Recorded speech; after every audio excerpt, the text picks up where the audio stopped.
നിങ്ങൾ പഠിക്കേണ്ടത് ഏറ്റവും കൂടുതൽ പഠിക്കേണ്ടത് CRPC, നമ്മുടെ അതായത് ഇപ്പം ഭാരതീയ നാഗരിക സുരക്ഷാ സംഹിത BNSS.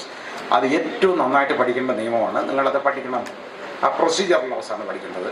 അതേപോലെ തന്നെ കോഡ് ഓഫ് സിവിൽ പ്രൊസീജിയർ അത് പഠിക്കണം. CPC. ഇത് രണ്ടും നിർബന്ധമായിട്ട് പഠിച്ചിരിക്കണം.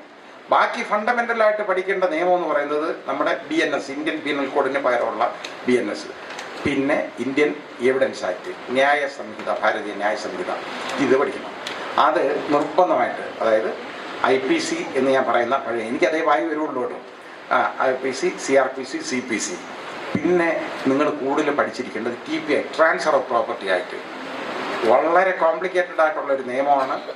പക്ഷേ അത് പഠിച്ചെടുത്താൽ വളരെ നല്ലതുമാണ്, എളുപ്പവുമാണ്. അത് പഠിക്കാം. പിന്നുള്ളത് ഇന്ത്യൻ കോൺട്രാക്ട് ആക്ട്, അതെപ്പോഴും നോക്കണം. ഇത് സബ്സ്റ്റാൻറ്റീവ് ലോസിനകത്ത് വരുന്നതാണ് ഇതെല്ലാം. അത് അവിടെ പഠിച്ചിരിക്കണം.